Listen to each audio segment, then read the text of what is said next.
ఓం నమ శివాయ. అందరికీ నమస్కారం. లక్ష్మీదేవిని ప్రసన్నం చేసుకోవాలనుకుంటే ప్రతిరోజు సాయంత్రం ఇలా పూజించండి. పూజల్లో కర్పూరం చాలా ముఖ్యమైనది. ఇది ఖచ్చితంగా అన్ని రకాల పూజా కార్యక్రమాలలో కర్పూరం వెలిగించడం వల్ల మీ ఇంటి నుండి ప్రతికూల శక్తిని తొలగించి సానుకూల శక్తిని తీసుకువస్తుందని నమ్ముతారు. ఇది ఇంటికి ఆనందం, శాంతి, శ్రేయస్సును కూడా తెస్తుంది. కాబట్టి సాయంత్రం పూట ఇంట్లో కర్పూరం వెలిగించి ఇంటి బయట, లోపల చూపించండి.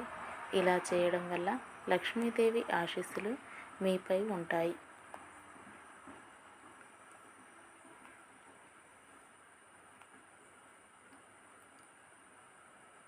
తలుపు ముందు దీపం వెలిగించండి. లక్ష్మీదేవి ఇంట్లోకి ప్రధాన ద్వారం గుండా వస్తుందని నమ్ముతారు. కాబట్టి ఇంటి ముందు ఎప్పుడూ శుభ్రంగా ఉండేలా చూసుకోవాలి. అందుకే తలుపు బయట చీకటిగా ఉండకూడదు.